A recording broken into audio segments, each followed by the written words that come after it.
सरपंच संतोष देशमुख हत्या प्रकरणातील मुख्य आरोपी कृष्णा आंधळे अद्यापही फरार, तर शिरूरचा सतीश भोसले उर्फ खोक्या भाईचाही पोलिसांकडून शोध सुरू.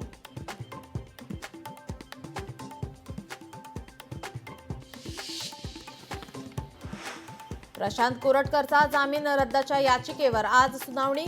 कोल्हापूर सत्र न्यायालयाच्या निर्णयाविरोधात पोलिसांची मुंबई उच्च न्यायालयात याचिका.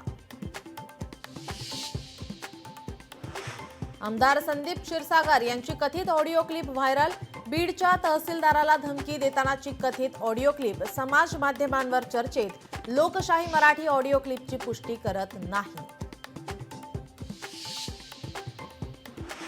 काँग्रेसचा हात सोडत अखेर रवींद्र धंगेकरांनी हातात शिवधनुष्य घेतलं. तर आता समजेल हु इज धंगेकर. एकनाथ शिंदेंचा विरोधकांना टोला.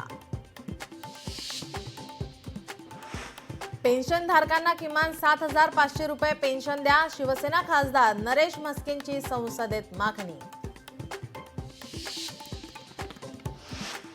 2100 रुपयांसाठी लाडक्या बहिणींना प्रतीक्षाच. अर्थसंकल्पात लाडक्या बहिणींसाठी 36,000 कोटींची तरतूद. लाडक्या बहिणींना महायुती सरकारनं फसवल्याचा विरोधकांचा आरोप.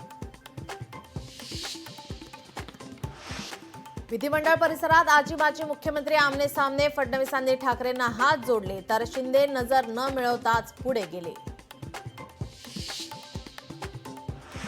पीओपी बंदी विरोधात राज्यातले मूर्तिकार कामगार. गणेश मंडळांचं परळमध्ये महासंमेलन. पीओपी बंदी उठवण्यासाठी राज्य सरकारला करणार विनंती. चॅम्पियन्सचं मुंबईमध्ये जोरदार स्वागत. चॅम्पियन्स ट्रॉफी जिंकून टीम इंडिया मायदेशी परतली. मुंबई विमानतळाबाहेर चाहत्यांचा जल्लोष.